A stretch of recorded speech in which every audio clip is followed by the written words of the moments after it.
Handling, data input या data output. Logical cohesion वो होता है जहाँ पर जो एलिमेंट्स हैं वो सिमिलर टाइप्स के ऑपरेशंस को परफॉर्म करते हैं, जैसे एरर हैंडलिंग हो गया या फिर एक्सेप्शनल हैंडलिंग बोल रहे हैं उसको हम लोग, ठीक है, या फिर हमारा डेटा इनपुट हो गया या फिर डेटा आउटपुट हो गया। इस तरीके के कोहेशंस को हम लोग बोलते हैं लॉजिकल कोहेशन। ठीक, नेक्स्ट है हमारा टेम्पोरल कोहेशन, प्रोसीजरल कोहेशन और कम्युनिकेशन कोहेशन। एक बार जरा जल्दी से पढ़ेंगे इसको, टेम्पोरल को और प्रोसीजरल और कम्युनिकेशन कोहेशंस को जल्दी से पढ़िए जरा एक बार।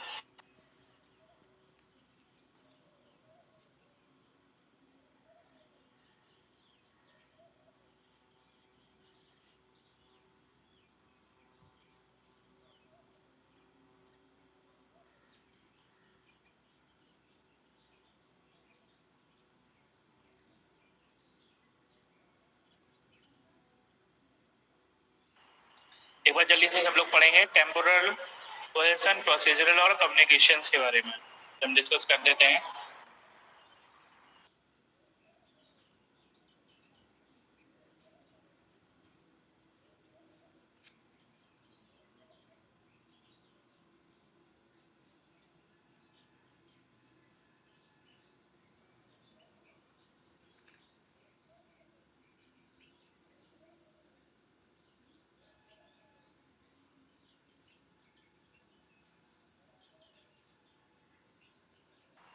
देखिए टेम्पोरल कोहेशंस में बोल रहा है बेसिकली जो मॉड्यूल है उसमें जो भी फंक्शंस हैं वो बेसिकली एग्जीक्यूट होते हैं at the same time span. एक ही टाइम पर एक मॉड्यूल्स के डिफरेंट फंक्शन जब परफॉर्म होते हैं तो वो आपका टेम्पोरल कोहेशन कहलाता है। ठीक है, नेक्स्ट है हमारा procedural cohesion. A module is set to process the procedural cohesion if the set of the functions of the module are executed one after one, यानी कि जो भी फंक्शंस हमारे परफॉर्म होंगे वो एक के बाद एक परफॉर्म होंगे, यानी कि जब पहला फंक्शन परफॉर्म हो चुका होगा तब हमारा दूसरा फंक्शन परफॉर्म होगा, जब दूसरा परफॉर्म हो जाएगा तभी हमारा तीसरा फंक्शन परफॉर्म होगा। तो एक प्रोसीजर के थ्रू जब हमारी फंक्शनैलिटी परफॉर्म होती है तो हमारा प्रोसीजरल कोहेशन कहलाता है। ठीक, नेक्स्ट है हमारा कम्युनिकेशन कोहेशन। कम्युनिकेशन कोहेशन क्या होता है जल्दी से पढ़ के बताइए। कम्युनिकेशन और सीक्वेंसर कोहेशन जल्दी से पढ़िए और पढ़ के बताइए क्या होता है। शिवांश, हर्ष और बाकी स्टूडेंट्स जो हैं हमारे क्लास में, अनुराग दत्त, शिवांकित गुप्ता, शिवांश मिश्रा, शुभ अग्रवाल, जल्दी से पढ़िए बेटा, पढ़ के बताइए। Yes sir. Hello sir, time span का क्या मतलब है? टाइम स्पैन का मतलब होता है सेम टाइम पर। मान लीजिए एक काम 10 बजे, मतलब टाइम पीरियड, टाइम स्पैन दोनों ही सेम वर्ड होते हैं, सेम मीनिंग होते हैं। Okay Shivan? Yes sir.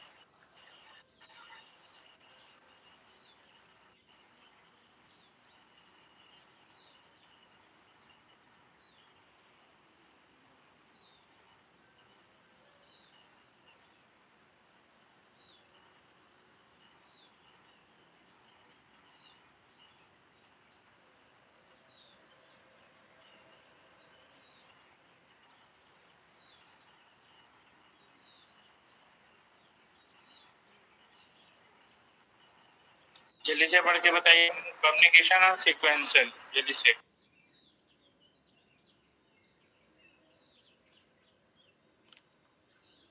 Sir communication cohesion और सीक्वेंशियल कोहेशन ना? यस बेटा। मॉड्यूल सर पढ़ लिया? पढ़िए तो बताइए। Yes sir.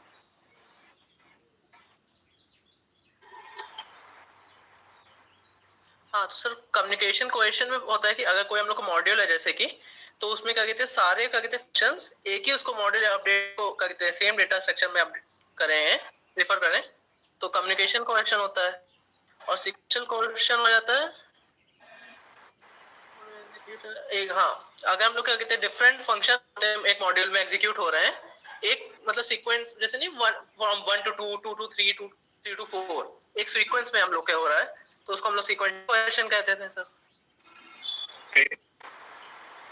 देखिए कम्युनिकेशन तो आपने सही बताया कि जब हम लोग सारे फंक्शंस को रेफर करते हैं सेम डेटा स्ट्रक्चर से या उसको अपडेट करते हैं तो आपका कम्युनिकेशन कोहेशन कहलाता है।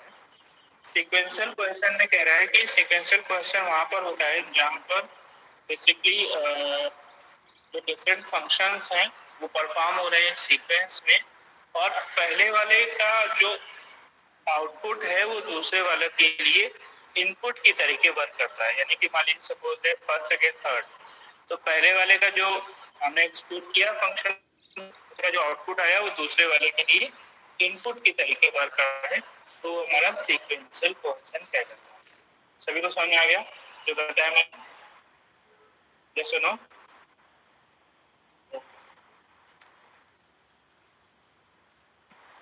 चलिए आगे बढ़ते हैं। सभी को बेटा समझ में आ गया? मैसेज करिए जल्दी से, सभी स्टूडेंट्स मैसेज करिए। और सेक्शन अमन भल्ला आए हैं क्लास में? अमन भल्ला क्लास में हैं? शिवांश बेटा स्क्रीनशॉट लेके मुझे सेंड कर दीजिएगा, या अंकित कोई एक स्टूडेंट मुझे स्क्रीनशॉट लेके सेंड कर दीजिएगा। ओके सर अगर केवल कोहेजन की बात करें तो सर उसका क्या मतलब होता है? एक मिनट बेटा आपकी आवाज कम आ रही। हाँ बोलो क्या कह रहे हो? सर मैं पूछ रहा हूँ कि कोहेजन का मतलब क्या होगा सर? कोहेशन का मतलब क्या होता है? ओके, कोहेशन का जो मीनिंग है वो हमने लास्ट लेक्चर में डिस्कस किया था कि कह रहा है कि जो कह रहा है to strengthen the bond between elements of the same module by maximising the relationship between modules. कह रहा है कि जो मॉड्यूल्स के बीच में रिलेशनशिप होती है उस रिलेशनशिप को डिफाइन करने के लिए हम लोग कोहेशन का यूज करते हैं, कोहेशन मैकेनिज्म का यूज करते हैं। इसमें हम ये डिफाइन करते हैं कि जो रिलेशनशिप क्रिएट हुआ है दो मॉड्यूल्स के बीच में, उसमें जो एलिमेंट्स हैं वो एक दूसरे से कितना ज्यादा क्लोजली रिलेट कर रहे हैं। ठीक है, यानी कि रिलेशनशिप को डिफाइन करने के लिए बिटवीन द एलिमेंट्स वो आपस में कैसे रिलेट कर रहे हो, कितना ज्यादा क्लोजली कनेक्टेड है। फाइन,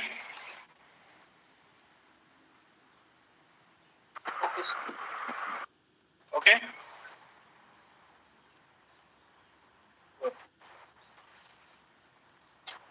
चलिए आगे बढ़ते हैं नेक्स्ट टॉपिक की तरफ। नेक्स्ट टॉपिक है functional independency. Okay, functional independency जरा इसको पढ़ेंगे। ये देखिए इसको हो रहा है आपको स्क्रीन पर, सभी को विजुअल है ना? जल्दी से पढ़िए इसको। फंक्शनल इंडिपेंडेंसी क्या होती है?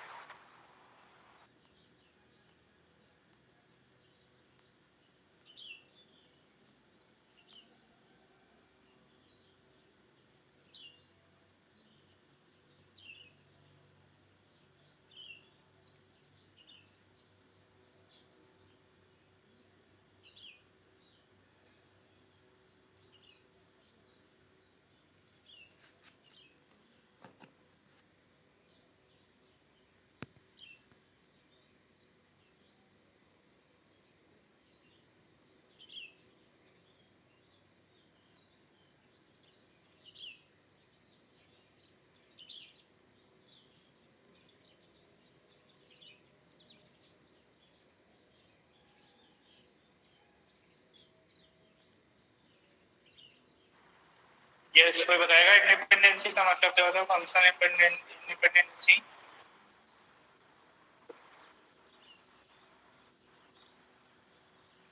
अंकित बताइए।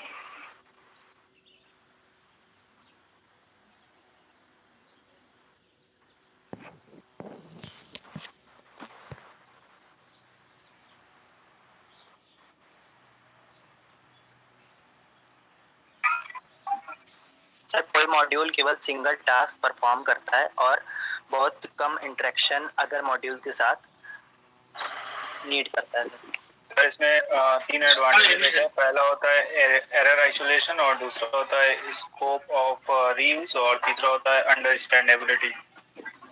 देखिए फंक्शनल इंडिपेंडेंसी का मतलब होता है कि जहां पर दो मॉड्यूल्स के बीच में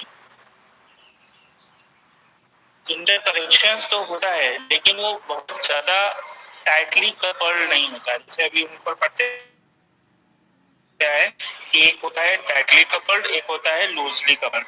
तो बेसिकली फंक्शनल इंडिपेंडेंसी का मतलब होता है कि जहां मॉड्यूल्स एक दूसरे से रिलेट तो कर रहे हैं लेकिन उनके बीच में जो इंटरेक्शन है वो बहुत ही स्मॉल है, यानी बहुत छोटा या बहुत लिटिल बिट इंटरेक्शंस होता है, यानी कि एक दूसरे के ऊपर डिपेंड नहीं होते हैं, उसको बोलते हैं फंक्शनल इंडिपेंडेंसी।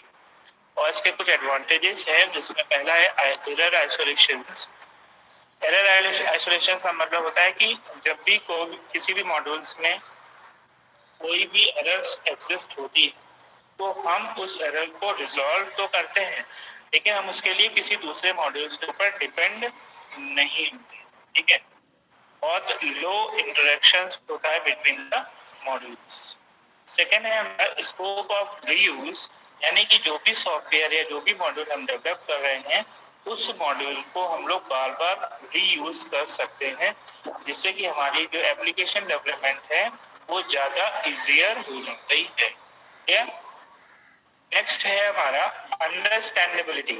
अंडरस्टैंडेबिलिटी का मतलब क्या है कि जब हम लोग फंक्शनली इंडिपेंडेंट मॉड्यूल बनाते हैं तो उससे जो कॉम्प्लेक्सिटी लेवल है डिजाइन का वो क्या हो जाता है, रिड्यूस हो जाता है। कैसे रिड्यूस हो जाता है? सपोज दैट कि अगर हम किसी दूसरे मॉड्यूल के ऊपर डिपेंड नहीं है, बहुत कम इंटरेक्शन है दूसरे मॉड्यूल्स के साथ में, तो डेफिनेट सी बात है कि एक मॉड्यूल का जो डिजाइन आर्किटेक्चर है उसको डिजाइन करने में हमें बहुत ज्यादा प्रॉब्लम नहीं होगी। इसी के कंपैरिजन में अगर हम इसको डिस्कस करें कि अगर भाई दो मॉड्यूल आपस में इंटर रिलेटेड हैं तो कहीं ना कहीं उनको डिजाइन आर्किटेक्चर बनाने में हमको बहुत ज्यादा प्रॉब्लम होगी, ठीक है। तो फंक्शनली इंडिपेंडेंट मॉड्यूल की जो कॉम्प्लेक्सिटी है ड्यूरिंग डिजाइन वो बहुत कम होती है, ठीक है। क्लियर हो गई बात? समझ में आ गया सबको? यस और नो? ओके, आगे बढ़ते हैं। यहाँ पर आपको एक लेयर्ड अरेंजमेंट दिया गया है मॉड्यूल्स का, इसको एक बार जरा देखेंगे, नजर मारेंगे जल्दी से, फिर हम डिस्कस करते हैं इसको।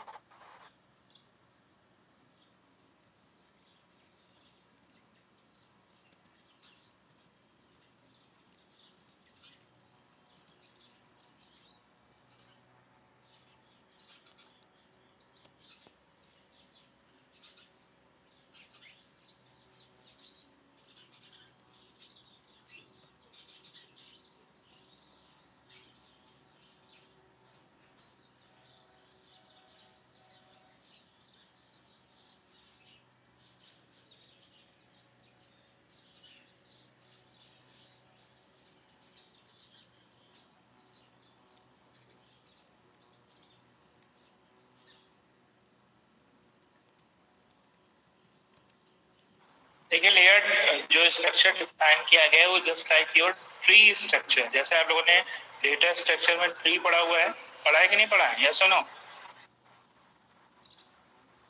जल्दी से बताइएगा। यस सर, पढ़ा है ना? तो वहां पर आपने देखा होगा कि सबसे पहले ऊपर जो नोड होता है उसको हम लोग क्या बोलते थे? पेरेंट नोड बोलते थे। फिर नीचे जो उसके नोड्स होते हैं इसको हम लोग बोल रहे हैं चाइल्ड नोड्स, ठीक है। तो पेरेंट नोड है आपका M1 और उसके जो चाइल्ड है वो है आपके M2, M3 और M4, ठीक है। इसको हम लोगों ने डिफाइन किया हुआ है लेयर की फॉर्म में। देखिए, आप M1 जो है आपने हाइट निकालना सीखा होगा, ट्री की हाइट कैसे निकालते थे?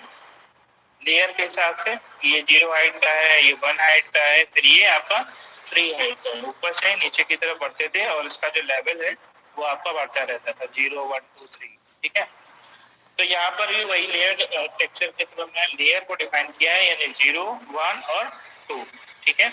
इसके कुछ डिस्क्रिप्शन दिए गए हैं, इसको जरा एक बार पढ़ेंगे, ज्यादा नीचे।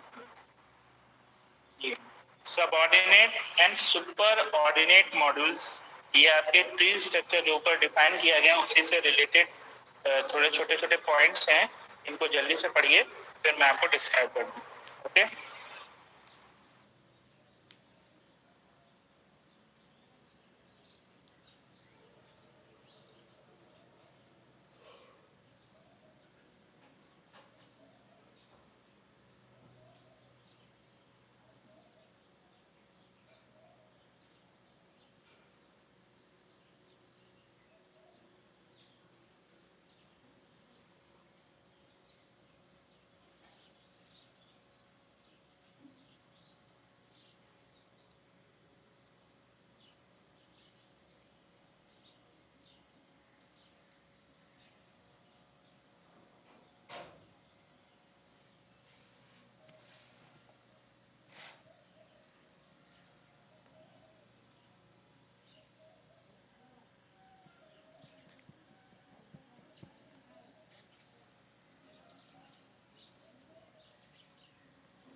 देखिए सबऑर्डिनेट और सुपर ऑर्डिनेट मॉड्यूल क्या होता है? सबऑर्डिनेट का मतलब क्या होता है?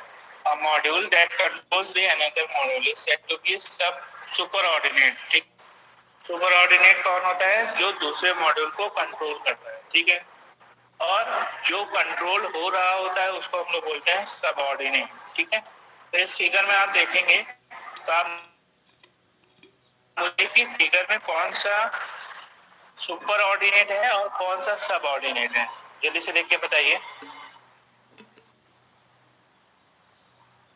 सेक्शन ई, जल्दी से देख के बताइए कौन सा सुपर ऑर्डिनेट है और कौन सा सब ऑर्डिनेट मॉड्यूल है। सभी तक वॉइस जा रही है मेरी? अंकित, हर्ष? यस सर, M1 है सुपर ऑर्डिनेट। M1 जो है आपका सुपर ऑर्डिनेट मॉड्यूल है। ठीक है, और M2 M3 जो है आपका कौन सा मॉड्यूल है? सब ऑर्डिनेट मॉड्यूल। क्योंकि M1 क्या कर रहा है? कंट्रोल कर रहा है किसको? M2 और M3 को। करेक्ट। ठीक है, आगे बढ़ते हैं। विजिबिलिटी, विजिबिलिटी में कह रहा है module B set to be visible to the another module A if A directly calls B. Visibility का मतलब ये है कि ए मॉड्यूल बी के लिए तभी विजिबल माना जाएगा कि जब ए जो है वो बी को डायरेक्टली कॉल करके। तो फिगर के हिसाब से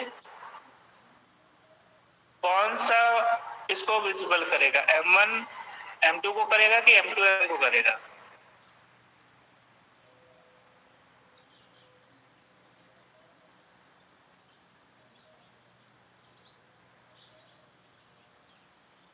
देखिए इसमें जो है आपका M1 करेगा किसको? M2 को करेगा। तो M1 ही कंट्रोल कर रहा है किसको? M2 को। तो यहाँ पर M1 जो है वो आपका M2 को कंट्रोल करेगा। ठीक, ये यानी M1 जो है विजिबल होएगा M2 के लिए।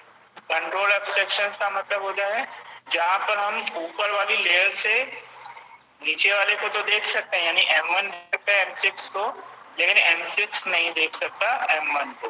ठीक है, डेप्थ और विड्थ आपको निकालना आता ही है। अगर ट्री स्ट्रक्चर निकालते हैं तो वही सेम प्रोसीजर है। लेयर 0 से लेके 2 तक उसको काउंट करके डेप्थ और विड्थ निकाल सकते हैं। फैन इन का मतलब क्या होता है कि M1 के अंदर जितने नंबर ऑफ चाइल्ड हो, तो यहाँ पर आप देख रहे हैं M1 के अंदर कितने चाइल्ड हैं? M2 M3 M4, यानी कि 3 चाइल्ड हैं। M1 is 3 fan in. ठीक है, एफ आउट का मतलब क्या होता है कि कितने number of modules directly invoke हो सकते हैं किसी पर्टिकुलर मॉड्यूल से जो गिवन हो।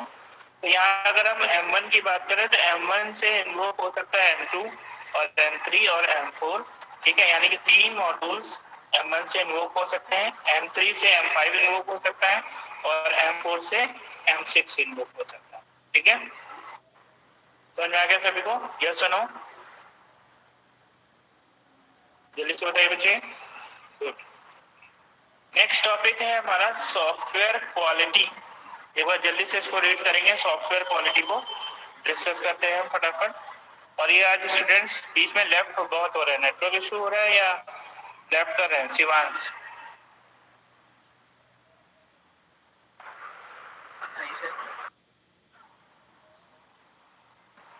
लेफ्ट मत करिए बेटा, ये इंपॉर्टेंट क्लासेस हैं, आपके पेपर में इसी से रिलेटेड क्वेश्चंस आएंगे। जो लेफ्ट कर रहे हैं उनका नुकसान हो जाएगा। ठीक है, सॉफ्टवेयर क्वालिटी फैक्टर्स के बारे में पढ़ेंगे जल्दी से। सॉफ्टवेयर क्वालिटीज क्या होती है इसके बारे में भी डिस्कस करेंगे। जल्दी से पढ़िए फिर बताते हैं।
देखिए किसी भी सॉफ्टवेयर की जो क्वालिटी है वो उसकी फिटनेस के अकॉर्डिंग होती है।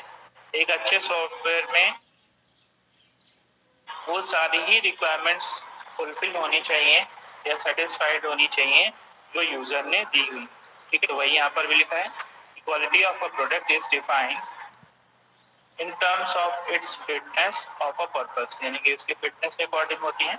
A good quality product does exactly what the user want it to do, यानी कि एक अच्छे क्वालिटी के सॉफ्टवेयर में वही सारी रिक्वायरमेंट्स होती हैं जो यूजर चाहता है। ठीक है, कुछ इंपॉर्टेंट फीचर्स इसमें दिए गए हैं, फैक्टर्स इन्वॉल्व होते हैं आपके एक गुड क्वालिटी के सॉफ्टवेयर में। सबसे पहला पोर्टेबिलिटी, यूजेबिलिटी, रीयूजेबिलिटी, करेक्टनेस और मेंटेनेबिलिटी। जल्दी से पढ़िए इसके बारे में चारों पांचों पॉइंट्स को, फिर बता देते हैं इसके बारे में भी, फटाफट पढ़ेंगे सभी लोग।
हेलो, हाँ बेटा, जो आपके जो 5 मेन फैक्टर्स हैं उसमें आपका पोर्टेबिलिटी है, सेकेंड है आपका यूजेबिलिटी, ठीक है, रीयूजेबिलिटी, करेक्टनेस और मेंटेनेबिलिटी। पोर्टेबिलिटी का मतलब होता है कि बेसिकली जो हमारा सॉफ्टवेयर हम जब भी डिजाइन करते हैं तो सॉफ्टवेयर के डिजाइन के केस में आप जो सॉफ्टवेयर है वो पोर्टेबल होना चाहिए। पोर्टेबल का मतलब होता है कि हर एक ऑपरेटिंग सिस्टम पर वो वर्क करना चाहिए, ठीक है, हर एक ऑपरेटिंग सिस्टम के एनवायरनमेंट को वो अडॉप्ट करना चाहिए। ये सारी चीजें पोर्टेबल भी, ठीक है, और it can be easily made to work in different hardware and operating system environment and easily interface with external hardware devices and software products। ठीक, यूजेबिलिटी का मतलब कि जो भी सॉफ्टवेयर हम लोग बनाते हैं वो अच्छी क्वालिटी का तभी माना जाएगा जब उसमें नंबर ऑफ यूजर्स उसको यूज करे, ठीक है, जितना ज्यादा से ज्यादा वो यूज होगा तभी वो बेस्ट क्वालिटी का सॉफ्टवेयर माना जाएगा, राइट। तीसरा है हमारा रीयूजेबिलिटी। रीयूजेबिलिटी का मतलब होता है कि एक गुड क्वालिटी का सॉफ्टवेयर हम बार बार रीयूज कर सकें, ठीक है। If different modules of the product can easily be reused, हर बार हम उसको रीयूज कर सकें, इजीली डेवलप कर सकें। अगर हमने कोई अपडेशंस किए हैं या कोई नई चीजें उसमें अडॉप्ट करी हैं, उन सारी चीजों को हम लोग दोबारा से रीयूज कर सकें तो रीयूजेबिलिटी ऑफ अ प्रोडक्ट कहलाता है। नेक्स्ट है हमारा करेक्टनेस। करेक्टनेस मतलब क्या होता है कि a software product is correct if different requirement as specified as specified in the SRS documents have been correctly implemented. Correctness का मतलब क्या होता है कि जहाँ पर जो भी डॉक्यूमेंटेशन हमने किया है एसआरएस डॉक्यूमेंट्स में, उस डॉक्यूमेंटेशन के अकॉर्डिंग ही हम लोग चीजों को इम्प्लीमेंट करें। जैसा हमने डॉक्यूमेंट में लिखा है वही चीजें हमने इम्प्लीमेंट करी है, तभी हमारा प्रोडक्ट या सॉफ्टवेयर क्या हो जाएगा, करेक्ट सॉफ्टवेयर या करेक्टनेस के अकॉर्डिंग। बात समझ आ गई? क्या सुनो, सभी को समझ में आया क्या? मैसेज करो जल्दी से, सभी लोग मैसेज करिए और अटेंडेंस भी मेंटेन करके रखिए भाई, बहुत कम अटेंडेंस है। लास्ट पॉइंट है हमारा मेंटेनेबिलिटी। मेंटेनेबिलिटी का मतलब क्या होता है कि एक गुड सॉफ्टवेयर तभी मेंटेन हो जाएगा जब उस आने वाली एरर्स को हम लोग टाइम पर करेक्ट करते रहें, नए नए एक्शंस लेते रहें और प्रोडक्ट को इजीली मॉडिफाइड करते हैं। क्लियर? ये है हमारा मेंटेनेबिलिटी। इसको एक बार रीड करें, इसके कुछ पॉइंट्स आज डिस्कस कर लेते हैं, बाकी हम लोग अगली क्लास में करेंगे, लेकिन कुछ पॉइंट्स डिस्कस कर लेते हैं। फर्स्ट एंड सेकंड एक बार पढ़ लीजिए, सॉफ्टवेयर क्वालिटी मैनेजमेंट क्या होता है बताते हैं इसको भी।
यस, कोई बताना चाहेगा क्वालिटी मैनेजमेंट सिस्टम क्या होता है? शिवांग अवस्थी, अभिषेक, शिवांश, हर्षपाल, कुछ बताएगा?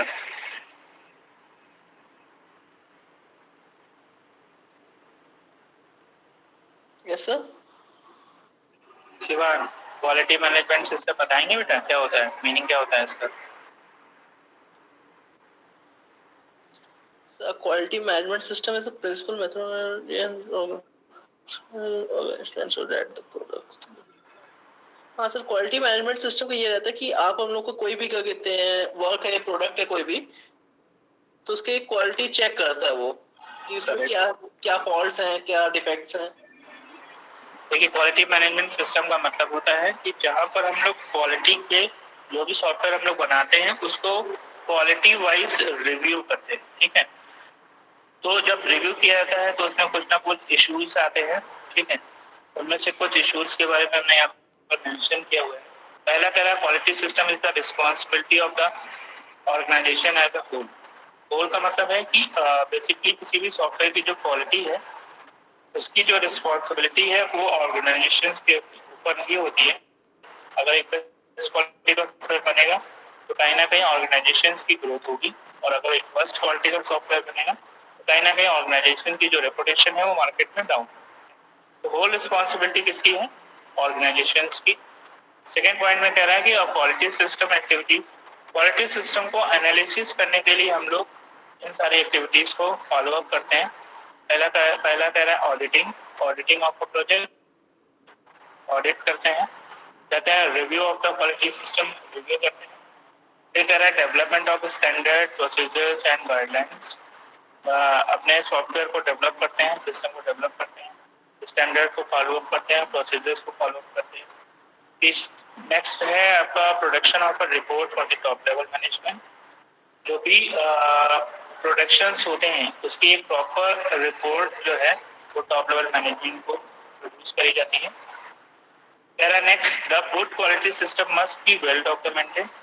जो भी हम बेस्ट क्वालिटी का सॉफ्टवेयर बनाते हैं उस क्वालिटी के सॉफ्टवेयर को हम लोग वेल मेंटेन करते हैं, वेल डॉक्यूमेंटेड करते हैं, ठीक है। तो ये आपकी क्वालिटी मैनेजमेंट सिस्टम में कुछ पॉइंट्स हैं जिसको आज हमने डिस्कस किया है। तीसरा पॉइंट है evolution of A quality system, इसको भी जल्दी से एक बार पढ़ लीजिए, बहुत इंपॉर्टेंट है। तो evolution of a quality system जल्दी से पढ़िए।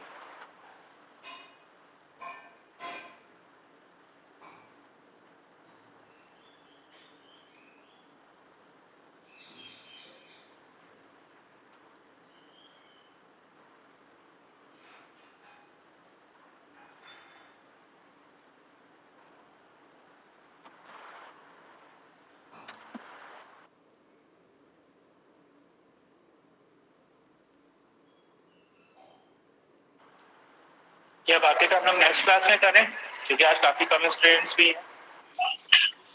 यस सर, जैसा सही है ना। तो चलिए ठीक है, आज की क्लास को यहीं से वाइंड अप करते हैं। ये आज काफी कम स्टूडेंट हैं, बाकी का हम लोग नेक्स्ट क्लास में करेंगे। Okay, thank you sir. Thank you everyone.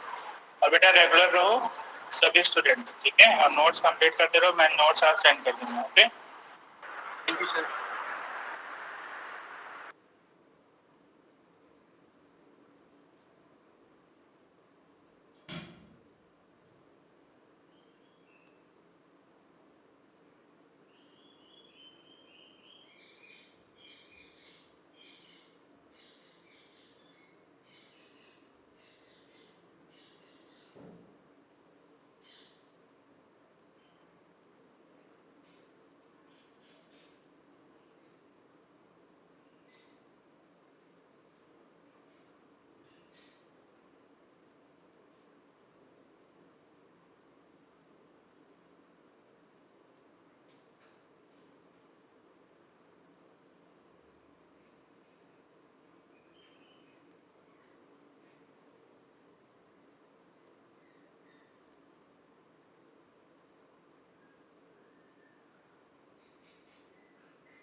Power